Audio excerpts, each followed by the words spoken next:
Hello friends, कैसे हैं आप सभी। मैं आशा करता हूँ आप सभी अच्छे होंगे। तो फ्रेंड्स, आज की इस वीडियो में आपका बहुत बहुत स्वागत करते हैं। और आज की इस वीडियो में हम बात करने वाले इंडियन पॉलिटिकल थॉट में स्वामी विवेकानंद जी के विचारों के बारे में। फ्रेंड्स, किसी भी विचारकों के विचारों को जानने से पहले या किसी भी हम व्यक्ति के विचार को या व्यक्ति को समझना चाहते हैं तो हम सबसे पहले क्या करते हैं, हमें उसके बैकग्राउंड को जानना पड़ता है कि आखिर वो किस परिवेश में पला बड़ा है, कहाँ से बिलोंग करता है, वो क्या उसकी शिक्षा दीक्षा रही है और क्या उसके जो काम किया है, उन सभी पर हम बात करते हैं। तो हमें इससे क्या पता चलता है कि हम उसके विचारों को अच्छे तरीके से समझ सकते हैं, उसके पर्सनालिटी को अच्छे से जान सकते हैं। क्योंकि उसका जो परिवेश होता है, किसी भी व्यक्ति या किसी भी थिंकर्स का जो परिवेश होता है, जहाँ पर रहता है, किस पीरियड में उसका जन्म हुआ है, किस दौरान वो पला बड़ा है, तो उसका प्रभाव उसके विचारों पर दिखाई देता है। और जैसे ही उसका परिवेश होता है, उसी के विचार उसी के हिसाब से उनके विचार भी प्रभावित होते हैं। तो फ्रेंड्स, इसीलिए उनकी लाइफ हिस्ट्री के बारे में हमें पढ़ना और समझना जरूरी हो जाता है। तो फ्रेंड्स, इस वीडियो में हम बात करेंगे सबसे पहले उनकी लाइफ हिस्ट्री के बारे में, स्वामी विवेकानंद जी के बारे में। इन्हें युवा दिवस के तौर पर भी इनकी जयंती को मनाया जाता है। और काफ़ी कम उम्र में इनका देहांत हो गया था, अफसोस की बात है। और इनका फिर हम बात करेंगे इनके जो फिलॉसफी, रिलीजियस थॉट थे उनके बारे में, पॉलिटिकल थॉट थे उनके बारे में, और लास्ट में हम बात करेंगे सोशल जो उनका थिंकिंग था उसके बारे में बात करेंगे, क्या कुछ उन्होंने कहा है। फ्रेंड, ठीक है। तो यहाँ पर मैंने ज़्यादा कुछ लिखा नहीं है, मेरा पर्पज़ क्या है, आपको अच्छे से समझाना, और ताकि आप फिर बुक में से पढ़ें तो आपको अच्छे से समझ में आ जाए। लिखने का मतलब ये ही हो गया कि आपको अंडरलाइन करके ही समझाने का मतलब हो गया, तो इसीलिए मैंने लिखा नहीं है। आप बुक में से देख सकते हैं, बुक में से भी पढ़ सकते हैं, बट यहाँ पर आपको समझाने का मेन मोटिव है। तो चलिए बिना किसी देरी के स्टार्ट करते हैं, बातें तो होती रहेंगी। तो अगर हम बात करते हैं स्वामी विवेकानंद जी के, तो सबसे पहले हमें उनके नाम पर फोकस करना चाहिए। स्वामी विवेकानंद, इट मीन्स कि वो उन्होंने संन्यास ग्रहण कर लिया था, तभी उनका नाम स्वामी विवेकानंद पड़ा था, जब उन्होंने शिक्षा दीक्षा लेना स्टार्ट किया और संन्यास ग्रहण लिया। और कहा जाता है कि ये जब मुंबई गए, मुंबई वो से शिकागो जा रहे थे, तभी इन्होंने अपना नाम चेंज किया था, बट इसमें पूरी कंफर्मेशन नहीं है। तो ये इनका नाम पहले क्या था, इनका नाम था नरेंद्र, नरेंद्र दत्त। नरेंद्र दत्त नाम था बचपन का पहला नाम, और बाद में इन्होंने स्वामी विवेकानंद जी ने किया। और इनका जन्म हुआ था 1863 में, इनका जन्म हुआ था बंगाल में। बंगाल बंगाल में इनका जन्म हुआ था, कायस्थ परिवार में। अभी मेरी राइटिंग इसमें सही नहीं बैठ रही है, कायस्थ परिवार में। अभी इसमें लिखने की प्रैक्टिस नहीं है, इसलिए राइटिंग थोड़ा इधर उधर हो रहा है, आप समझ जाएंगे मैं बोल रहा हूँ। तो इनका नाम था नरेंद्र दत्त। इनका जन्म हुआ था 1863 में, बंगाल में, कायस्थ परिवार में इनका जन्म हुआ था। और इनके पिताजी भी संन्यास हो ले लिए थे, और उन्होंने घर बार छोड़ के घर त्याग दे दिए, धन दौलत पूरा ये सब मोह माया है त्याग करके वो भी संन्यास ग्रहण कर लिए, वो भी चले गए कहीं। तो इनका पालन पोषण पूरा कैसे हुआ, इनकी माता जी ने किया। जो इनकी माता जी थे, इनका लालन पालन अकेले इनकी माता जी ने किया, ठीक है, पालन। तो फ्रेंड्स, स्वामी विवेकानंद जी के अंदर बचपन से एक जिज्ञासा थी कि धर्म क्या है, अध्यात्म क्या है, अमर क्या है, विश्व कैसे है।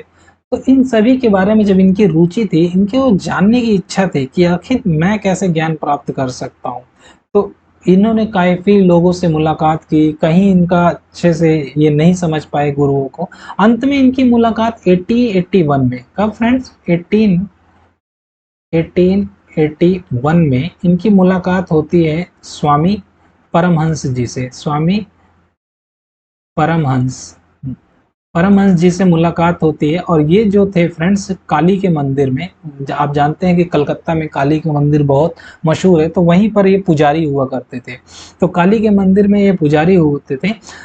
और स्वामी विवेकानंद जब अपने गुरु से मिले तो इनका विवाद हो गया। विवाद का मतलब कि कुछ चीजें इनको अच्छी नहीं लगती थी, कि नहीं ऐसे नहीं होगा, नहीं ऐसे चीजें नहीं है। तो गुरु जी ने कहा कि अभी यहाँ रहो, देखो, उसके बाद आप खुद समझ जाओगे। विवाद हुआ, लेकिन लास्ट में ऐसा कुछ उनकी दर्शन या उनका जो अपने गुरु के अंदर देखा कि हाँ वाकई में है कुछ, तो अपने को आत्मसमर्पण पूरी तरह से कर दिया कि हाँ गुरु जी, आप जो बोलोगे वही सही है। तो स्वामी विवेकानंद जी ने अपने को पूरा गुरु जी के हवाले ही कर दिया कि आप तो मेरा कल्याण आप ही करोगे।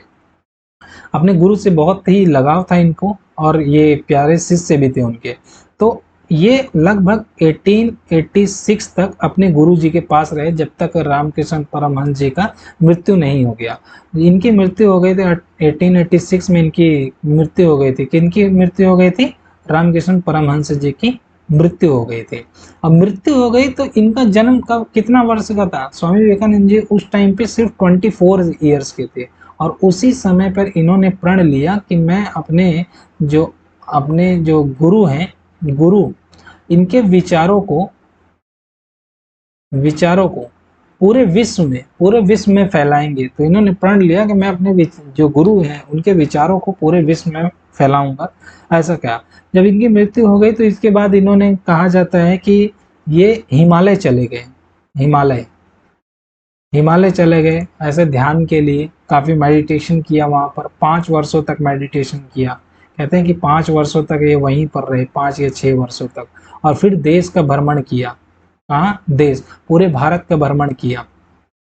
भारत का इन्होंने भ्रमण किया, घूमा, पूरे देखे, लोगों को समझा, समाज को समझा, ऊंच नीच को समझा, जाति प्रथा को देखा, बहुत गहराई से देखा। तो इन्होंने एक ही चीज देखा कि भारत की जो विविधता है उसमें भी एकता दिखाई देती है, एकता है। और जो भारत के समाज की कमजोरी है वो भी इनको समझ में आई, और जो उनकी मजबूती है, जो सबलता है, वो भी इनको पहचान में आया। तो इससे इनका जो माइंड था और खुला कि हाँ भाई, भारत में ऐसा चीजें भी है जो इन्होंने कभी बंगाल में रहते हुए नहीं देखी थी। तो इनके अब यहाँ से इनका स्टार्ट हो जाता है पॉलिटिकल थॉट, या कोई भी कि समाज सुधार, क्योंकि इन्होंने सब कुछ देख लिया था कि यहाँ कैसे कुछ सिस्टम है। तो आगे अब हम बात करते हैं कि ये एक धर्म सम्मेलन हुआ। कहाँ पे फ्रेंड्स? शिकागो में। शिकागो में एक धर्म सम्मेलन हुआ। धर्म सम्मेलन क्या होता है अभी समझते हैं। धर्म सम्मेलन, जहाँ पर सभी धर्मों के लोग मिलकर के अपने अपने धर्मों की चर्चाएं करते हैं, बातें करते हैं, अच्छी बातें करते हैं, नैतिकता की बातें करते हैं। ऐसा जहाँ पे सभी लोगों के धर्मों के प्रतिनिधि इकट्ठे होते हैं, उनको धर्म सम्मेलन कहा जाता है। और शिकागो एक जगह है अमेरिका में। कहाँ? ये अमेरिका में एक जगह है। अमेरिका अमेरिका अमेरिका में एक जगह है शिकागो, वहां पर हुआ था ये सम्मेलन। और स्वामी विवेकानंद जी ने भारत की ओर से प्रतिनिधित्व किया था यहाँ पर, भारत की ओर से। और ये भारत की ओर से मुंबई से रवाना हुए 1893 में। अब देखिए 1893 में ये अमेरिका में धर्म सम्मेलन में भाग ले रहे हैं।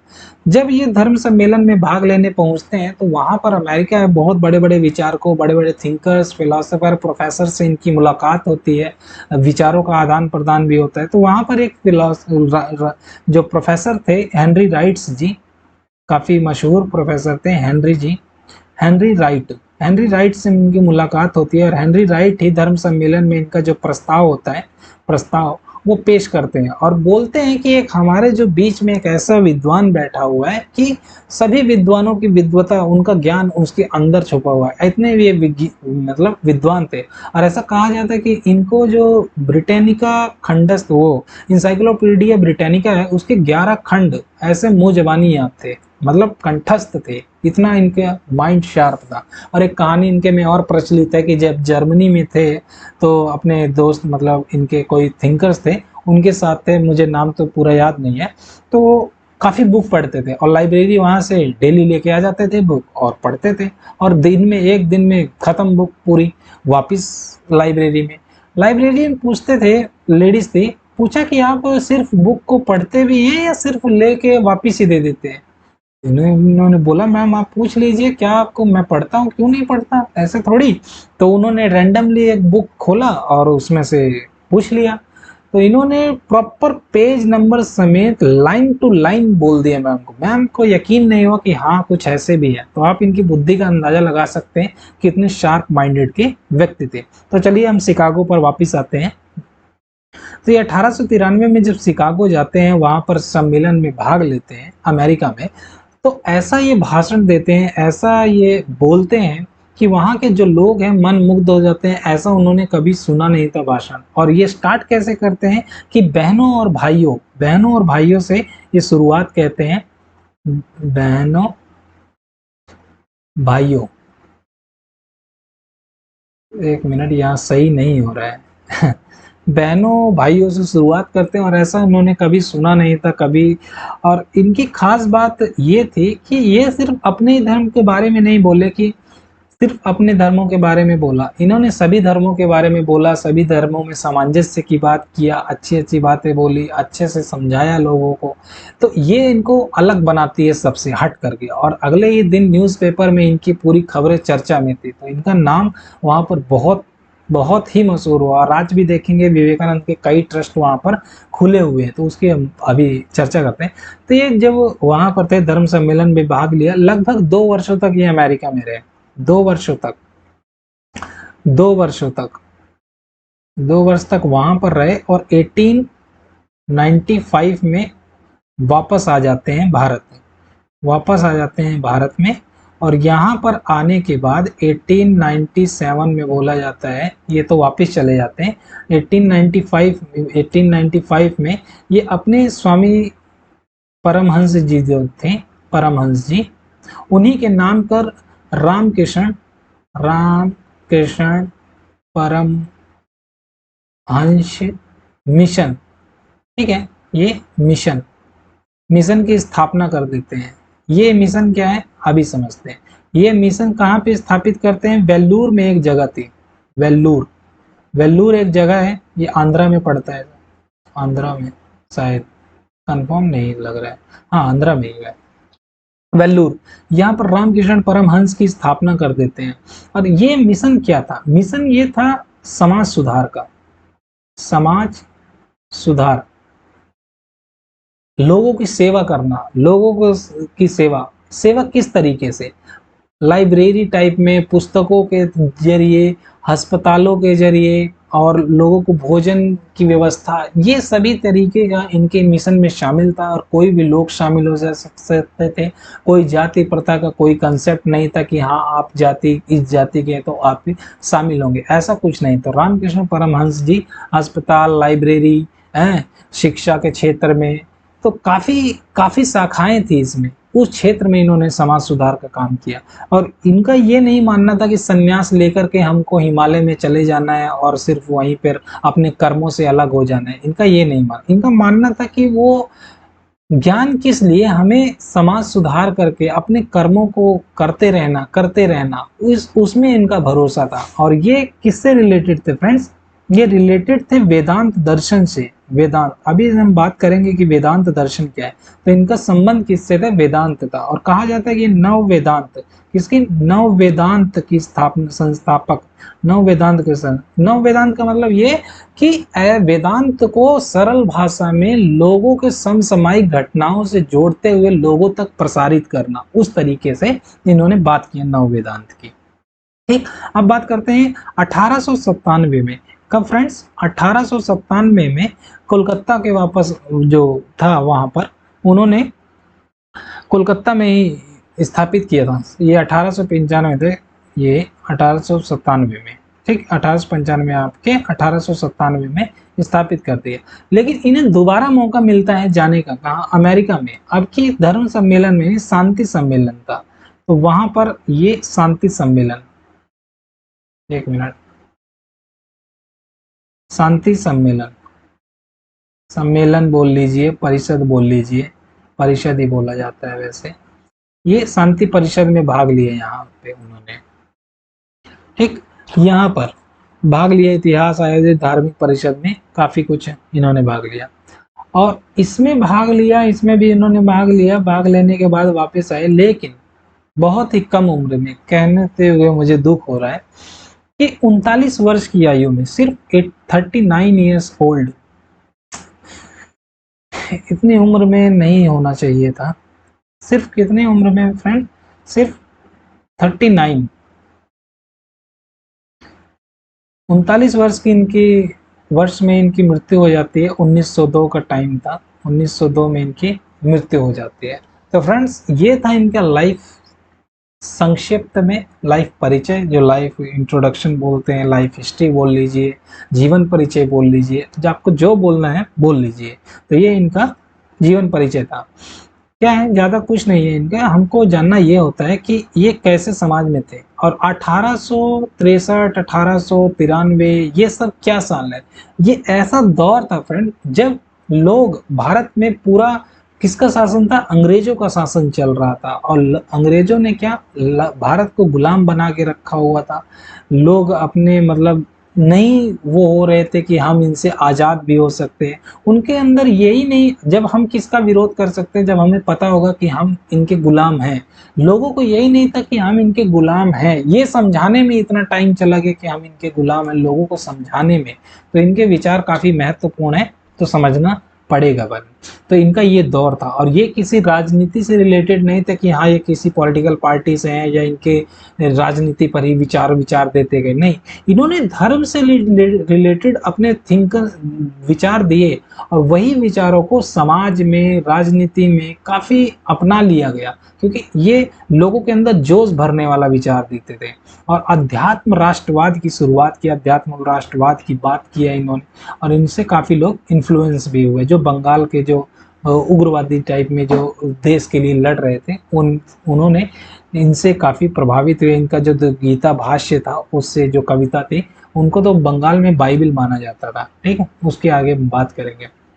अब फ्रेंड्स इनका हम बात करते हैं वेदांत के आधार पर सार्वदेशिक दर्शन का विकास।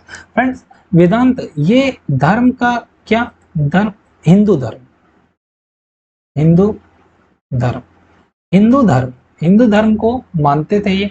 और ऐसा नहीं था इनके अंदर कि हिंदू धर्म ही सर्व है। इनके लिए हिंदू धर्म इंपॉर्टेंट था, लेकिन ये दूसरे धर्मों की कभी आलोचना नहीं करते थे कि वो धर्म हमारे से नीचे है, वो धर्म हमारे से ऊपर है, ऐसा नहीं कहते। हिंदू धर्म मेरे लिए अच्छा है, हमारे देश के लिए अच्छा है, हमारे देश का जो जो अतीत का जो सार है, हमारे देश का जो मूल तत्व है, वो हिंदू धर्म है, ऐसा उनका मानना था। और वेदांत से ये रिलेटेड थे। तो सर्वदेशिक दर्शन का विकास इन्होंने हिंदू धर्म के आधार पर किया। और वेदांत क्या है फ्रेंड्स, वेदांत अगर वेदांत को आप समझोगे तो शंकराचार्य, रामानुज, ये वेदांत से ही रिलेटेड थे। और इन्होंने जो वेदांत के अद्वैतवाद, द्वैतवाद, विशिष्ट द्वैतवाद, ये तीनों को इन्होंने पढ़ रखा था। और मैं यहाँ पर ये भी बताना चाहता हूँ कि ये सिर्फ वेदांत के ही या धार्मिक पुस्तकों को ही नहीं पढ़े थे, कि अगर आप समझ रहे हो कि सिर्फ धार्मिक पुस्तकों या अध्यात्म से ही जुड़े। इन्होंने वेस्टर्न के जो फिलोसोफर थे, हर्बर्ट स्पेंसर, जेम्स मिल, हैं, इनको भी काफी रीड किया था, काफी पढ़ा हुआ था। स्पेंसर की तो इन्होंने कहा जाता है कि आलोचना भी कर देते और पत्र लिखकर उनको बोल भी देते कि देखिए आपके ये विचार सही नहीं है। तो हर्बर्ट स्पेंसर वेस्टर्न के बहुत प्रभावित हुए इनसे, कि भाई बस किसी ने आलोचना किया भाई, और भारत के आदमी। तो ये सिर्फ धर्म से रिलेटेड नहीं थे, धर्म को ये बहुत महत्वपूर्ण मानते थे। जैसे हीगल क्या कहता था, हीगल वेस्टर्न का, हीगल कहता था कि हमारे जो देश है वो विचारों का या धर्म का, उसका भी अध्यात्म में विश्वास रहता था, कि धर्म का एक मूल तत्व माना जाता है। तो इन्होंने कहा कि हर एक देश का अपना अपना कुछ है। तो भारत का क्या है, भारत का जो हिंदू धर्म है ये इसका मूल तत्व है। अतीत की जो गौरवशाली हमारी परंपरा, हमारी संस्कृति रही है, उसको पुनः जागृत करना, पुनः अपने स्तर पर लाना है, उस चीज पर इनका विश्वास रहता था। फ्रेंड वेदांत क्या है, वेदांत मोह माया को नहीं मानता, ये कि ये संसार मोह माया है, हर चीज ब्रह्म में जाके विलीन हो जाती है, ऐसा वेदांत दर्शन का मानना है। वेदांत क्या है फ्रेंड्स, वेदों के अंत, वेदों, ये जो वेद है, वेद क्या है, चार वेद है हमारे, चार वेद, तो इनको पढ़ना बहुत कठिन है। तो जब अंत में लिखे गए, इनके सार को लिखा गया, तो उनको क्या बोल दिया गया, उपनिषद, उपनिषद बोल दिया गया। उपनिषद ही वेदांत बोला जाता है, उपनिषद बोल लीजिए, वेदांत बोल लीजिए, एक ही बात है। ठीक है, तो ये वेदांत के रिलेटेड थे। और ये कहा जाता है कि नव वेदांत से, नव वेदांत की स्थापना, नव वेदांत, नव वेदांत की स्थापना इन्होंने किया, ऐसा माना जाता है। ठीक है फ्रेंड्स, मैं यहाँ थोड़ा इरेज कर देता हूँ ताकि और भी यहाँ पे लिख सकूं। तो वेदांत दर्शन से, और ये इनका मानना था कि जो धर्म शक्ति नहीं देता, वो मैं धर्म को नहीं मानता। धर्म का सार क्या है, शक्ति देना, नैतिकता को, व्यक्ति के अंदर नैतिक विकास करना, और ये कहते थे कि धर्म सिर्फ व्यक्ति के अध्यात्म से रिलेटेड बातें नहीं करता है, वो व्यक्ति के समाज के व्यक्ति की दैनिक जीवन की एक कुंजी है। अपने जो दैनिक प्रॉब्लम्स है हम उसको भी सॉल्व कर सकते हैं वेदांत के जरिए। वेदांत में सारा ज्ञान दिया हुआ, विज्ञान दिया हुआ, सब चीजें वेदांत में दिए हुए, इनका ऐसा मानना था। धर्म में उनकी आवश्यकता क्या थी, किसकी आवश्यकता, धर्म की, किसमें, संसार में, देश में, भारत में, इसकी आवश्यकता क्या थी, इसके बारे में धर्म की आवश्यकता की बात करते हैं। कहते हैं कि हर एक देश का तो अपना मूल तत्व है, तो भारत का भी मूल तत्व है। धर्म की आवश्यकता इसलिए कि लोगों को जागरूक करती है, लोग अपने कर्तव्यों का पालन करते हैं, लोग एक सही रास्ता, एक सही डायरेक्शन, लोगों में एक जोश, एक शक्ति भावना वो पैदा करती है। इसलिए धर्म की जरूरत, इसलिए धर्म लोगों को एकता में बांधने का काम करती है, इसलिए धर्म की जरूरत है। तो ये धर्म के बारे में बोलते हैं, और धर्म सिर्फ व्यक्ति से ही नहीं, एक राष्ट्र के लिए भी बहुत जरूरी है, इनका ऐसा मानना था फ्रेंड्स। और धर्म, मैंने बोला ना कि अभी ये कहते थे कि जो धर्म शक्ति नहीं देता मैं उसको धर्म ही नहीं मानता। धर्म का मूल तत्व है, मूल सार है शक्ति, शक्ति के, क्योंकि शक्ति होगी तभी हर चीज। आप देख लीजिए, अगर मैं खड़ा हूँ तो मेरे अंदर पावर है कि बैठने की पावर है, या बोल रहा हूँ तो बोलने की पावर, तो इनका तो बॉडी में शक्ति होना, हर चीज देश में शक्ति का संचार करना, इसलिए धर्म की जरूरत को इन्होंने महसूस किया। धर्म की जरूरत, आवश्यकता के बारे में इन्होंने बताया कि धर्म ये चीजें हैं। धर्म ये नहीं है कि जिस तरीके से वेस्टर्न के लोग हमारे धर्म को देखते थे कि यहाँ पर तो ढोंगी पाखंडी जो तंत्र मंत्र विद्या ये सब जिस तरीके से वेस्टर्न के लोग देते थे, ये इन्होंने कहा ये धर्म का बात नहीं है कि आप एक नजर से देखो। धर्म तो हमारे इंडिया का वो है जहां पर गीता भगवत गीता, जहां पर गीता भगवत गीता, न्याय शास्त्र,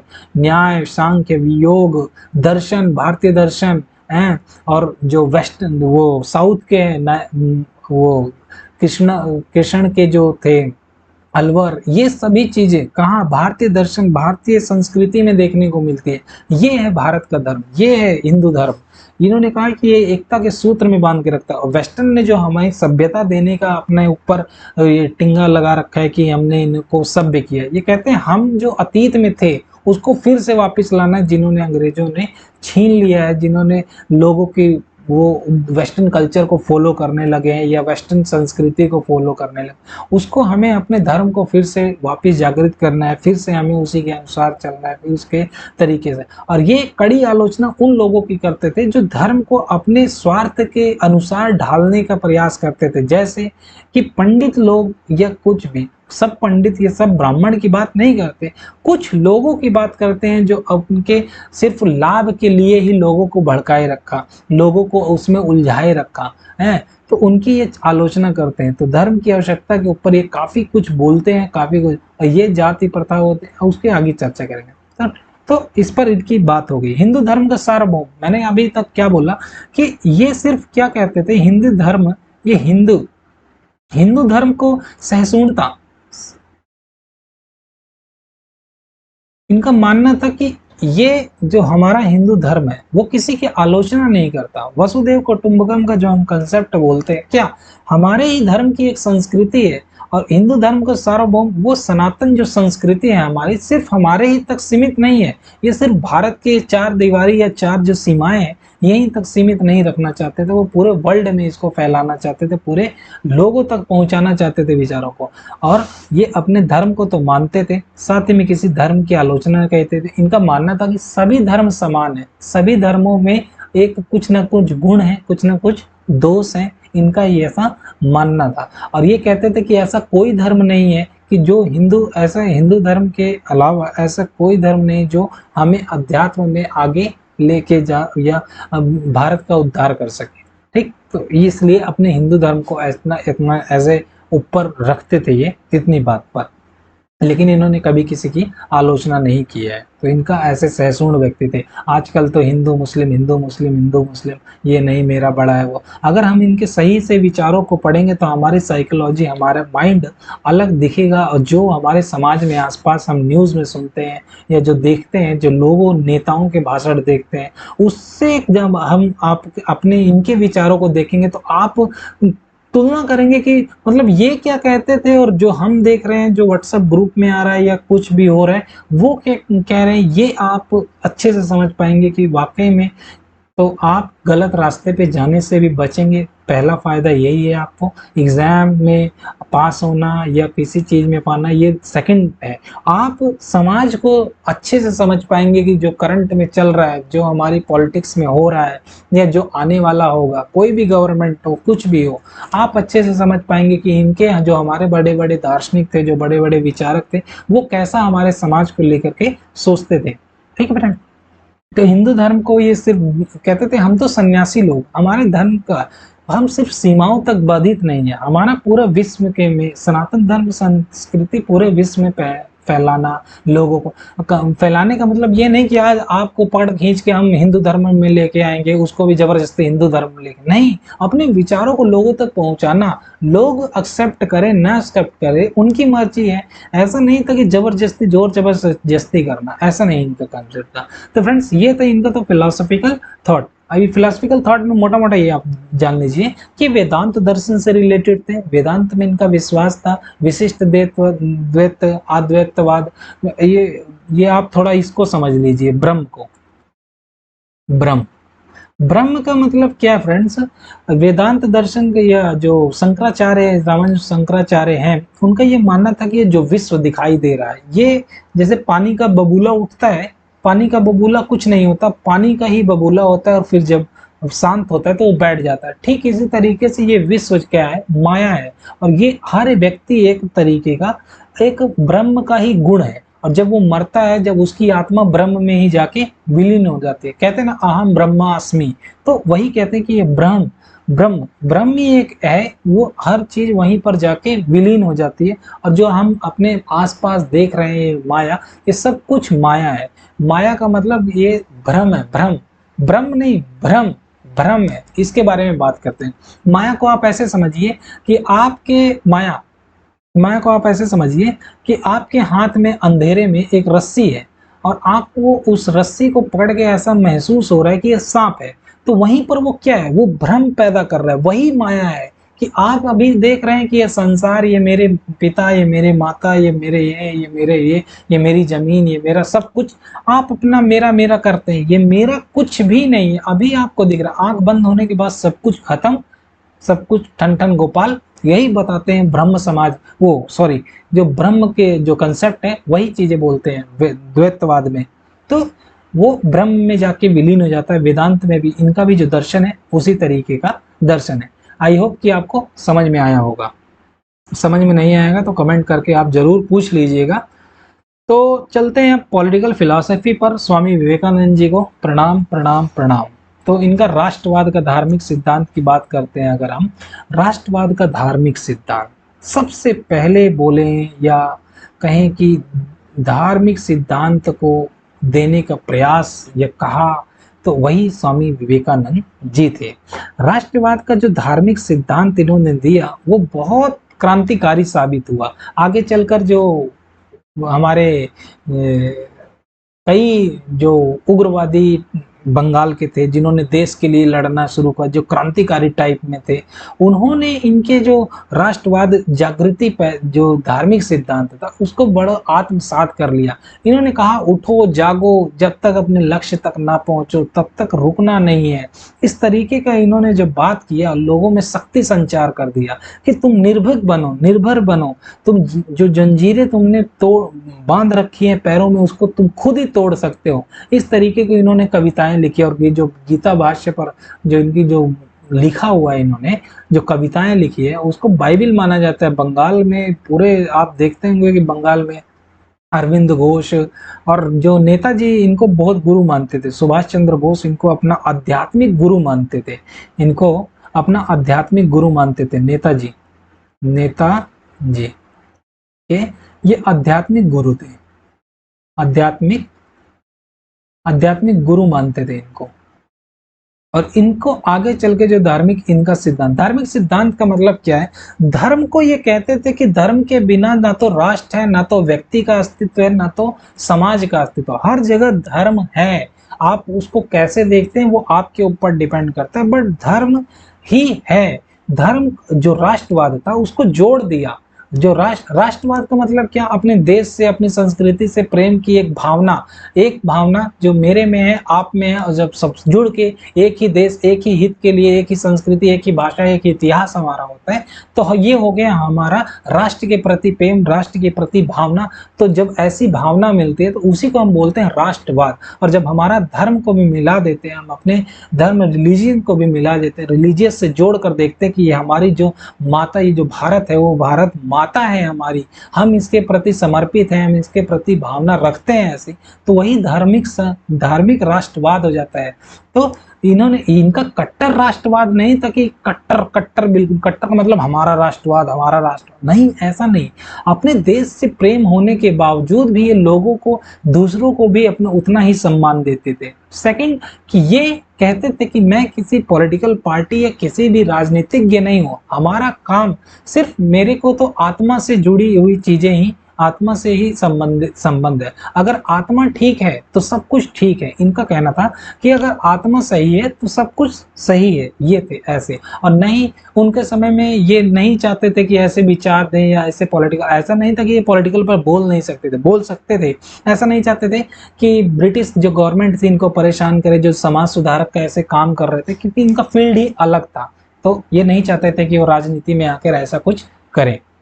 तो इनका राष्ट्रवाद का जो धार्मिक सिद्धांत था, इससे काफी लोग प्रभावित हुए, आगे चलकर लोगों को बहुत प्रभावित किया। कौन लोग? जो देश को आजाद कराना चाहते थे। इन्होंने कहा बंकिम चंद्र को पढ़ो, बंकिम चंद्र चटर्जी, आपने सुना होगा, आनंद मठ की जिन्होंने वो रचना किया, आनंद मठ की रचना की, आपने सुना होगा। तो उन्होंने कहा बंकिम चंद्र को पढ़ो, निर्भीक बनो, साहसी बनो, लड़ो। ऐसे इन्होंने, लड़ो का मतलब ये नहीं कि हथियार से लड़ो, विचारों से, और लोगों को जागरूक करो, समाज सुधार करो, ऐसे लोगों को जागरूक करने का प्रयास किया। और अरविंद जी, जो अरविंद घोष, इन्होंने अध्यात्म राष्ट्रवाद की बात किया, इनसे ही प्रभावित थे वो लोग। तो ये था धार्मिक सिद्धांत, धार्मिक जो सिद्धांत है इनका, राष्ट्रवाद का धार्मिक सिद्धांत, इस पर हमने बात किया। अब स्वतंत्रता से संबंधित धारणा, इनको स्वतंत्रता प्रिय थी। स्वतंत्रता क्या था? प्रेम था, स्वतंत्रता, गरिमा, व्यक्ति की स्वतंत्रता, विचार की स्वतंत्रता, संघ बनाने की स्वतंत्रता, इस सब पर इन्होंने बात किया कि व्यक्ति का जीवन क्या है। वैसा जीवन नहीं कि हमने जिया मर गए, वो जीवन नहीं, गरिमा के साथ जीना, अपने जो गरिमा है उसके साथ जीने का ये प्रिय थे कि हर व्यक्ति को समान जीने का अधिकार है, हर व्यक्ति की समानता, स्वतंत्रता की बात करते कि सभी लोग समान है, कोई नीच नहीं, कोई ऊपर नहीं, कोई नीचे नहीं, इस तरीके की ये बात करते थे। और स्वतंत्रता, विचार की स्वतंत्रता, कर्म की स्वतंत्रता, कि हम कोई, आप बोलना चाहें तो बोल सके, अभिव्यक्त करना चाहें तो अभिव्यक्त कर सके, और हम जो काम करना चाहते हैं, अच्छे काम, ऐसे बुरे काम में जो काम करना चाहते हैं उसके प्रति स्वतंत्रता, कोई हमें रोके टोके ना, कोई हमें ये काम करने से ना रोके कि तुम इस जाति से आते हो या इस कम्युनिटी से बिलोंग करते हो, आप मुस्लिम हो या हिंदू हो, आप ये काम नहीं कर सकते। इस तरीके से इन्होंने कहा कि इस तरीके की बाधाएं समाज में नहीं होनी चाहिए। तो इन्होंने धार्मिक ये स्वतंत्रता संबंधी इनके विचार भी काफी इंपॉर्टेंट है। ठीक है, तो इन्होंने स्वतंत्रता के ऊपर बात किया। शक्ति और निर्भयता का, मैं क्या बोला, शक्ति और निर्भयता। इन्होंने कहा कि धर्म, वो धर्म ही क्या जिसमें शक्ति ना हो। धर्म का सार क्या है? शक्ति, पावर। और हर एक जो देश है वो शक्ति के लिए ही काम कर रहा है। इनका उस सेंस में नहीं रिलेटेड था, बट शक्ति के लिए। अगर आपके पास शक्ति नहीं होगी, शारीरिक पावर नहीं होगी, तो आप खड़े कैसे होंगे, आप चलेंगे कैसे? आपको भोजन चाहिए तब आपको शक्ति मिलती है। एक राष्ट्र जब, जिस तरीके से व्यक्ति को एक शक्ति रहती है तो वो बात कर सकता है, अपने काम, अपने आत्म विकास कर सकता है, उसी तरीके से राष्ट्र की भी शक्ति होनी चाहिए। ठीक है, तो शक्ति को ये बहुत इंपॉर्टेंट देते थे। और निर्भयता, निर्भयता का संदेश इन्होंने ये दिया कि तुम आलस ना करो, डरो नहीं किसी चीज से, किसी को काम करने से नहीं, कोई भी काम करने के लिए नहीं डरना, कि नहीं डर। उन्होंने कहा कि शेर के समान साहस, जो शेर या सिंह है, सिंह के समान साहस होना चाहिए। कैसे? सिंह के समान, सिंह के समान साहस। सिंह से देखते हो ना आप कैसे दहाड़ता है, वैसे वैसे साहस होना चाहिए कि हाँ, yes I can do it, ये काम मैं कर सकता हूँ, कर सकता हूँ, कर सकता हूँ। तो इससे युवा लोग बहुत प्रभावित, जब आप ऐसे विचार उस टाइम पे दे रहे हैं जब ब्रिटिश का शासन है, और जो लोग क्रांतिकारी हैं उनके अंदर कैसी भावना होगी कि हमारे एक गुरु या हमारे जो स्वामी है ऐसे ऐसे विचार लोगों के अंदर मतलब पावर पैदा कर देंगे कि मतलब कोई जो इन्फ्लुएंसर या कुछ लोग बोलते हैं जो उस पौधे पर हैं तो लोग प्रभावित होते हैं। आज आप देख लीजिए कहीं पर भी रैली में या कहीं पे भी देख लीजिए लोग प्रभावित होते हैं। तो उस टाइम पे लोगों को इन्होंने प्रभावित किया।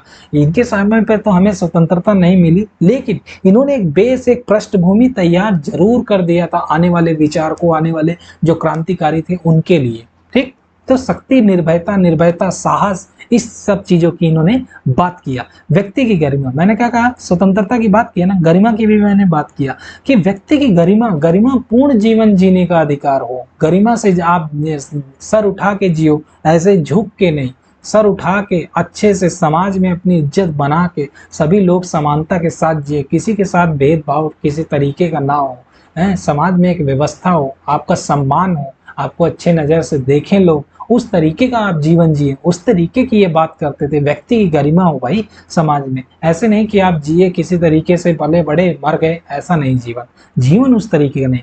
कर्म की, कर्म को बहुत इंपॉर्टेंट दिया गया। कर्म योग, वो बोलते थे कि कर्म, ज्ञान, धर्म, भक्ति जिसको बोलते हैं, भक्ति, कर्म योग, ज्ञान योग, ये जो योग बटे हुए कि किसी को ईश्वर कर्म में मिलता है सिर्फ काम करते रहो, किसी को ज्ञान में मिलता है ज्ञान ज्ञान ज्ञान के पीछे रहता है, किसी को योग में मिलता है। ये कहते हैं आप तीनों को मिलाओ ना, आप किसी भी रास्ते पे जाओ, ज्ञान के, कर्म के, भक्ति के, किसी भी रास्ते पे जाओ, मैटर नहीं है। लेकिन अगर आप तीनों को मिला के, तीनों को एक साथ चलते हैं, तीनों को लेकर के चलते हैं, आप किसी में हो अच्छा है, लेकिन आप तीनों को एक साथ लेकर के चलते हैं तो बहुत अच्छा है। व्यक्ति की गरिमा, उस तरीके से इन्होंने बात किया कि कर्म पर इन्होंने फोकस किया। कहा मैं उस पर विश्वास नहीं करता कि जो ज्ञान पा लिया, हिमालय में चला गया, वो हमारे को अपना निष्काम कर्म करना चाहिए। निष्काम कर्म, गीता का जो विचार है वो उनसे ये बहुत प्रभावित थे कि निष्काम कर्म करते जाओ, फल की इच्छा क्यों करते हो, बाद में भी फल आएगा। अगर आप कर्म कर रहे हो तो फल जरूर आएगा।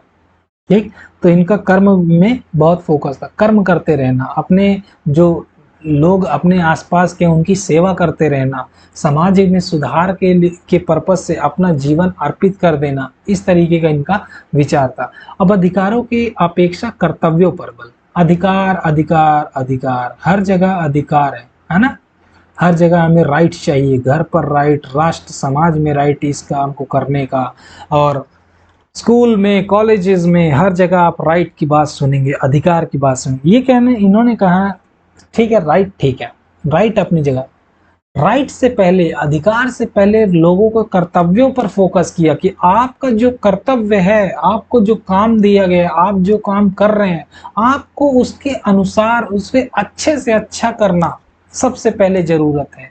जब आप कर्तव्य करते हैं तब आप राइट्स के हकदार होते हैं, क्योंकि कर्तव्यों के पालन पर इन्होंने बहुत अधिक बल दिया लोगों के कि अधिकार, हर व्यक्ति को अपने कर्तव्यों का पालन करना चाहिए, अपने कर्तव्यों से विमुख नहीं। फॉर एग्जाम्पल, अगर मेरा काम बैंक में किसी को पैसे, कस्टमर को हैंडल करना है तो मैं अपने कर्तव्यों को अच्छे से करूं, ये नहीं कि कल आओ परसों, या वो अलग बात है, मतलब उसके साथ इस तरीके से ट्रीट ना करूं कि मैं अपने कर्तव्यों से ही विमुख हो जाऊं। कर्तव्य का मतलब मेरा जो काम है मैं उसी के प्रति ईमानदार ना रहूं, ये है कर्तव्य। जो आपको कर्तव्य दिया गया, आप घर में हो, समाज में हो, राष्ट्र में हो, अंतरराष्ट्र पे हो, किसी भी स्तर पे आपका पोजीशन क्या है, उस स्तर पर आपकी कंडीशंस क्या है, आपके नियम कानून क्या है, उस तरीके से आप बिहेव करिए। और जब आप बिहेव करते हैं तो आपको ऑटोमेटिक अधिकार मिलते हैं। तो इन्होंने अधिकारों की जगह कर्तव्यों पर बहुत ज्यादा फोकस किया है। अधिकार की जगह इन्होंने क्या कहा, कर्तव्य, कर्तव्य पालन, कर्तव्य पालन। राज्य, आदर्श राज्य की धारणा, आदर्श, ये अच्छा है। आदर्श, आदर्श का मतलब क्या हुआ फ्रेंड्स, बहुत सिंपल में समझते हैं। आदर्श एक विचार, विचार की तरह, किसी को हम कहते हैं ना कि ये मेरे आइडियल है, ये मेरे आदर्श हैं। आदर्श हम उनके जैसे बनने का प्रयास कर सकते हैं, बट उस तरह बन नहीं सकते हैं, कुछ ना कुछ कमियां रह जाएंगी। अगर उसी की तरह बन गए तो हम तो आदर्श नहीं रहेंगे ना, आदर्श तो वो फिर नहीं रह गया। आदर्श का मतलब ये कि हम उसके जैसा बनना चाहते, तो ये आदर्श राज्य, एक राज्य के लिए कुछ ऐसी मतलब रूपरेखा इन्होंने तैयार किया कि एक राष्ट्र ऐसा होना चाहिए, तो इसीलिए कहा जाता है आदर्श राज्य की धारणा इनकी। आदर्श राज्य, इन्होंने कहा कि समाज में क्या है, समाज में 4 वर्ण है, ठीक। 4 वर्ण कौन से हैं? ये ब्राह्मण हो गए, ब्राह्मण, क्षत्रिय, वैश्य और शूद्र। इन्होंने कहा कि ब्राह्मण समाज ज्ञान के लिए जाना जाता है, क्षत्रिय राजा महाराजा, और वैश्य जो बनिया होते हैं, जो व्यापार के से रिलेटेड है, और शूद्र जो इन तीनों वर्गों का जो सेवा करते हैं वो लोग। इन्होंने कहा कि अगर हम ऐसा समाज बनाएं जो ये चारों का गुण शामिल हो, चारों का गुण शामिल हो, वो राज्य बेस्ट होगा। जो ब्राह्मण का ज्ञान शामिल हो, क्षत्रिय का शासन प्रशासन हो, और शूद्रों का जो सेवा है, सेवा भाव का मतलब ऐसा नहीं। उन्होंने कहा कि अगर शूद्र का शासन होगा तो कैसा शासन होगा, ब्रह्म का आप बुक में पढ़ लेंगे, जब ब्रह्म का शासन, जो ब्राह्मण है उनका शासन होगा तो कैसा होगा, क्षत्रियों का शासन होगा कैसा होगा, और कुछ जो अलग अलग हैं उन पे दोष भी रहेंगे। दोष का मतलब गुण दोष, कुछ खामियां भी रहेंगी। तो उन खामियों को अगर हम दूर कर दें, सिर्फ गुणों को मिला दें, तो एक अच्छा राष्ट्र, एक अच्छा देश बन जाएगा। क्यों फ्रेंड, जब उनका टाइम था तो जाति प्रथा, ऊंच नीच, छुआछूत बहुत थी। बहुत का मतलब ब्राह्मण लोग किसी के छुए का पानी नहीं पी सकते थे, उसे छू तक नहीं सकते थे, वेदों। तो इस तरीके का छुआछूत था, वो उससे नहीं मिलेगा, वो उसको नहीं छुएगा। तो समाज में ऐसी घृणा प्रथा मौजूद थी। तो इनका उन्होंने विरोध किया कि मानते थे कि ये व्यवस्था अच्छे से नहीं जाएगी, बट फिर भी इन्होंने इनका विरोध किया और बताया कि अगर हमें अच्छा राष्ट्र बनाना है तो इन सभी के जो गुण हैं उनको मिला के एक अच्छे राष्ट्र का निर्माण कर सकते हैं। एक ऐसा अच्छा राष्ट्र होना चाहिए, ऐसे बात की है इन्होंने। ठीक फ्रेंड, यहाँ पर 1 मिनट में इसको इरेज कर देता हूँ थोड़ा, ताकि यहाँ और लिख सकूँ। ये था तो आदर्श राज्य, ज़्यादा कुछ नहीं है इसमें। आदर्श राज्य की बात इन्होंने किया जहाँ पर सभी लोग समानता के साथ एक दूसरे की हेल्प करके रह सके। इनका मानना ये था कि आप अगर भगवान को पाना चाहते हैं, भगवान की बात करते हैं, भगवान के पास सुख समृद्धि की बात करते हैं, तो कहते हैं कि अगर आपको, आपका जो भाई है, आपके जो समाज में रहते हैं, अगर वही 2 रोटी के भूखे हैं और आप मंदिर में जाके खाना खिला रहे हैं, मंदिर में जाके भगवान के ऊपर प्रसाद चढ़ा रहे हैं, तो कोई फायदा नहीं। जब अगर आपका भाई ही भूखा है तो आप भगवान की कल्पना या भगवान की उपासना कैसे सही से कर सकते हैं। इन्होंने क्या स्वीकार किया कि जो आप आत्मा है, व्यक्ति है, वही ईश्वरीय रूप है, उसे आप अपने अंदर झांक के पहचानो। यही धर्म का, यही वेदांत का सार है। यही वेदांत कहता है कि ईश्वरीय जो है आपके अंदर बैठा हुआ है, आपको पहचानने की जरूरत है। इसीलिए इन्होंने हर व्यक्ति में ईश्वर को देखा, हर व्यक्ति में ईश्वर को माना, इसीलिए व्यक्ति की पूजा, व्यक्ति के समर्पण किया कि वो भूखा कैसे रहे। हर जब आपके अंदर पेट भरा है तो दूसरा व्यक्ति क्यों भूखा रहे, अगर आपके पास है तो आप उसको भी समाज में समानता के साथ लाओ। इस तरीके का इन्होंने बात की है फ्रेंड।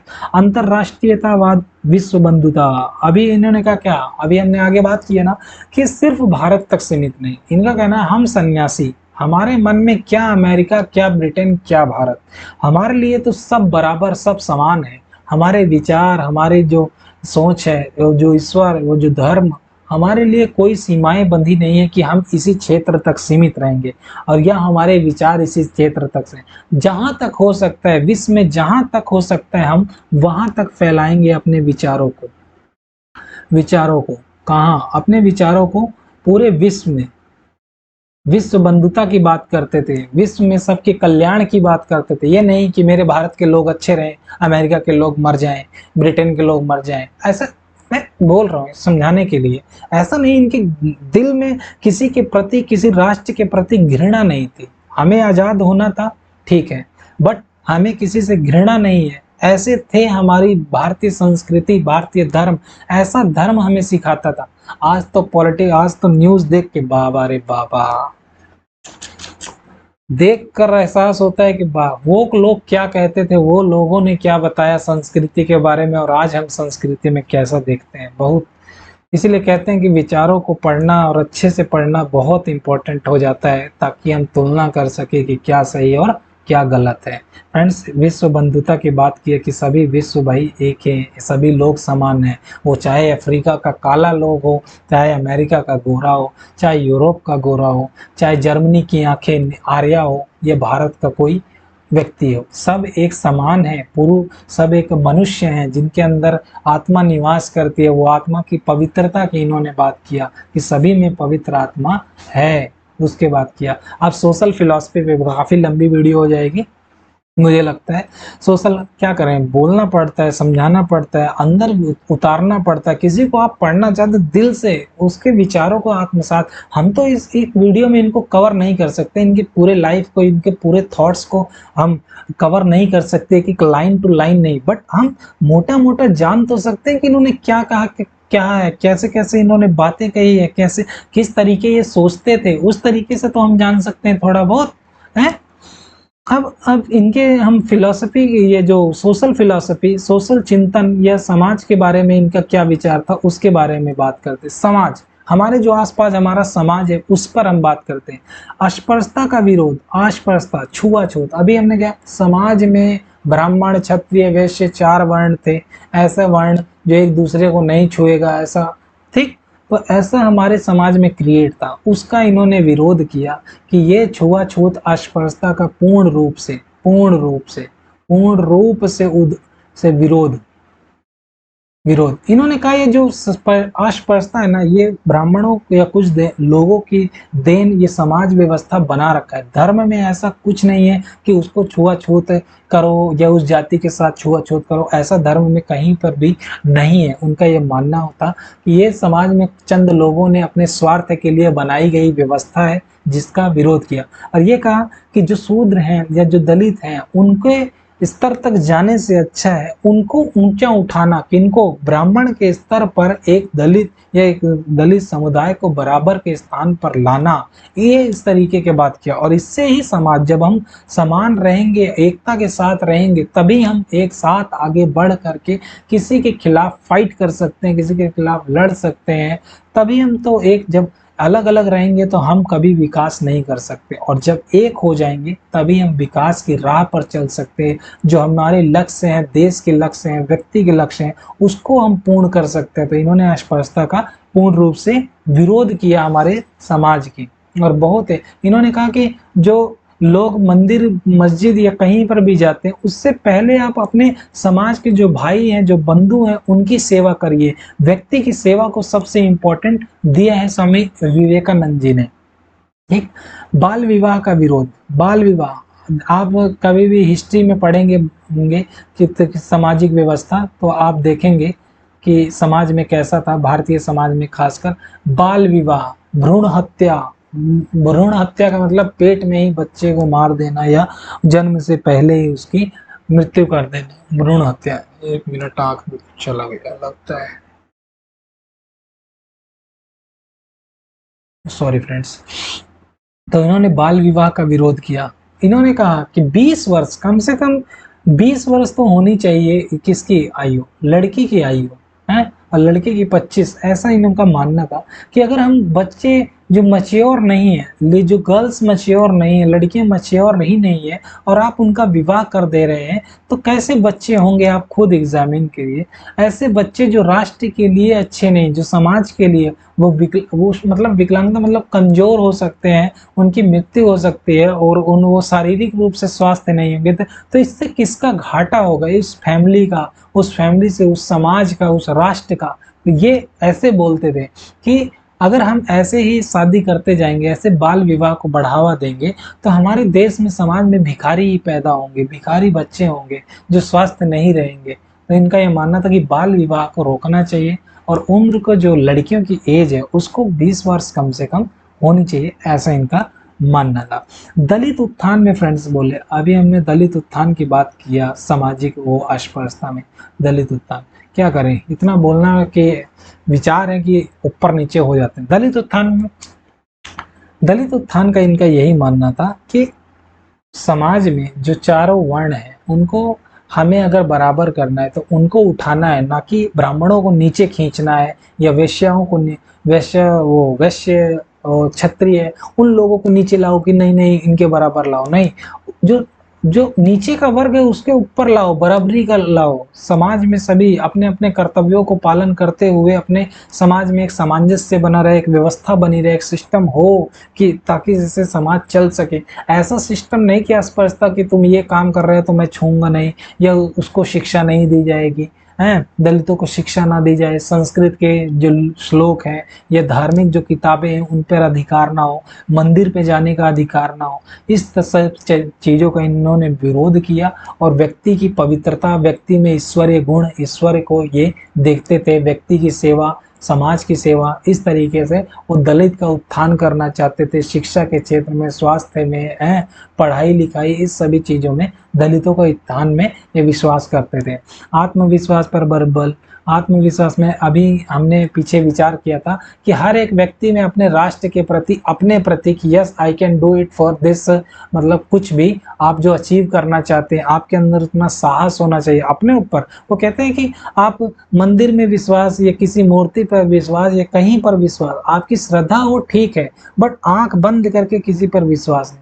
पहले अपने अंदर जाओ, अपने पे सेल्फ कॉन्फिडेंस लाओ, अपने विश्वास को बढ़ाओ कि हाँ मैं कर सकता हूँ, मैं क्यों नहीं कर सकता, मैं ही करूंगा। इस तरीके से अब जब आप अपने अंदर विश्वास लाओ, आप देख रहे हैं कैसे कि ये थिंकिंग दे रहे हैं, कैसे कि ये विचार दे रहे हैं जो उस टाइम पे जब ब्रिटिश शासन था, जो लोग देश के प्रति लड़ रहे थे या जो देश के प्रति मतलब स्वतंत्रता दिलाना चाहते थे, वो जब इनके विचारों को पढ़ेंगे तो कैसा उनको महसूस होगा कि हाँ वो मेंटली सपोर्ट मिलता है। उस तरीके से इन्होंने सपोर्ट की, एक पृष्ठभूमि तैयार, एक बैक जो होता है ना जिसपे आप नींव तैयार करेंगे, अध्यात्म राष्ट्रवाद की इन्होंने नींव तैयार किया। तो इन्होंने विचार बहुत इंपॉर्टेंट हो जाता है पॉलिटिकल थॉट में, और इसको हमको पढ़ना भी चाहिए एज ए स्टूडेंट भी, एज ए जो सिविलियन है हम उसके नज़रिए से भी। ठीक है, तो आत्मविश्वास पर इन्होंने बल दिया कि व्यक्ति को कुछ नहीं, आप स्टूडेंट लाइफ में हो, आप किसी भी आप किसी भी उम्र के स्टेज पर हो, आपको अपना विश्वास नहीं खोना चाहिए, नहीं मुझसे नहीं होगा। ठीक, आपको इससे होगा क्यों नहीं, आप करेंगे, करते करते अभ्यास, जड़ मत हो तो सुजान, तो आपने ये सुना होगा। तो इस तरीके से इनका थिंकिंग, इनका विचार था। आत्मविश्वास पर हर एक व्यक्ति, हर एक राष्ट्र, हर एक समाज को अपने विश्वास, अपने काम, अपने कर्तव्य पर विश्वास होना चाहिए। हैं, दूसरों पर विश्वास करने से पहले सबसे अपने अपने अंदर विश्वास करो। इनका ये कहना था कि अपने पर विश्वास करो, अपने अंदर विश्वास करो कि हाँ मैं ये कर पाऊंगा। हैं, ये ऐसे तरीके का विचार था। शिक्षा के संबंधी, शिक्षा संबंधी इन्होंने स्त्री प्लस पुरुष, स्त्री पुरुष शिक्षा की बात किया। इन्होंने कहा सिर्फ पुरुष पुरुष को शिक्षा दिए जाओ, स्त्री का कोई अधिकार नहीं है, स्त्री तो सिर्फ घर के चार दीवारों में ही खाना बनाना, लालन पालन, बच्चों को पालना और पैदा करना यही काम है। ऐसा विचार नहीं। स्त्री पुरुष समान, समाज में 50-50% अगर आप मोटा मोटा देखिए, 50-50, एक 50% के साथ आप कैसे कर सकते हैं। तो समाज में स्त्रियों की दशा सुधारने के लिए शिक्षा बहुत इंपॉर्टेंट करते हैं। जब स्त्री पढ़ी लिखी शिक्षित होंगी तो समाज हमारे बच्चों को शिक्षित देंगे और एक राष्ट्र शिक्षित होगा और आगे बढ़ सकता है, बढ़ेगा। जब स्त्रियों की शिक्षा की इन्होंने बात की, स्त्रियों की शिक्षा को फुल सपोर्ट किया है। और उनका ऐसा नहीं कि आप सिर्फ चार दीवारी में ही बंद करके रखो, उनके अधिकारों की कोई वैल्यू नहीं है, ऐसा बात नहीं किया। क्योंकि फ्रेंड्स उस टाइम पे क्या था, जब ब्रिटिश गवर्नमेंट था या उससे प्राचीन काल में, तो स्त्रियों को बहुत कैद करके उनके अधिकारों की कोई वैल्यू नहीं, उनका काम ही सिर्फ घर में खाना या घर के हिसाब से उनको रखा जाता था। जैसा हर फैमिली का अलग अलग था, अलग अलग मतलब कि उनको घर में रहना, खेतों में थोड़ा बहुत काम करना, ऐसा था। तो इनका मानना था कि स्त्री भी की शिक्षा और पुरुष की शिक्षा भी समान हो। तो फ्रेंड्स ये थे इनका पॉलिटिकल थॉट। और इनके कुछ राइट्स की बात कर लें तो जैसे जैसे लेक्चर्स तो वो अल्मोड़ा वाली है, अल्मोड़ा, अल्मोड़ा लेक्चर्स है। अल्मोड़ा मुझे याद नहीं आ रहा है इसका, थोड़ा अल्मोड़ा से रिलेटेड है। और काफ़ी कुछ इन्होंने लिखा है, आप बुक में से देख सकते हैं। मुझे अभी प्रॉपर याद नहीं आ रहा है, क्यों फिर यहाँ पे गलत लिखना। क्या अल्मोड़ा का कुछ था, कभी कभी भूल जाते हैं, छोड़िए। बुक में से देख लीजिएगा आप, कोई सी भी आप बुक लेंगे उसमें लिखा होगा गीता पर, कर्म पर, योग पर, इन पर इन्होंने बुक्स लिखी है, काफ़ी बुक्स लिखी है, और एक इंडियाज़ प्रॉब्लम्स करके बुक लिखी है, हेयर्स प्रॉब्लम, ठीक है, इस पर भी बुक लिखी है। तो इनकी काफ़ी सारी बुक्स है। और गीता जो है, गीता, इन पर भी बुक लिखी है। और इनका जो वो कविता थी, कविता, ये बहुत मशहूर थी। एक कविता में ऐसे है कि वो बोलते हैं उसमें, ये जो कविता थी वो तो सन्यासियों या अध्यात्म से रिलेटेड थी, बस उसको बहुत पसंद किया गया, राजनीति में, समाज में बहुत पसंद किया गया। वो कहते हैं व्यक्ति को, तुम अपनी जो जंजीरें हैं उसको तुम खुद ही तोड़ सकते हो। मैं अपनी लैंग्वेज में बता रहा हूँ, ऐसा मतलब उनका एग्जैक्ट लाइन तो मुझे याद नहीं है, बट उन्होंने कहा कि जो तुम अपनी जंजीरें तोड़ना है वो तुम खुद ही तोड़ सकते हो। तुम इसके पीछे जाओगे, उसके पीछे जाओगे, तुम्हारा कोई साथ देने वाला नहीं होगा। है व्यक्ति, तुम अपनी जंजीर तुम खुद अपने स्वयं अपने हाथों से तोड़ोगे। खुद खड़ा हो, जाग। इस तरीके से इन्होंने बात किया था। मुझे आई होप कि आपको ये पूरा नहीं सुना पाया, तो आप बुक इसमें से देख लिए। अल्मोड़ा करके कुछ था बुक, उसमें मुझे याद नहीं आ रहा है, तो आप देख लीजिएगा।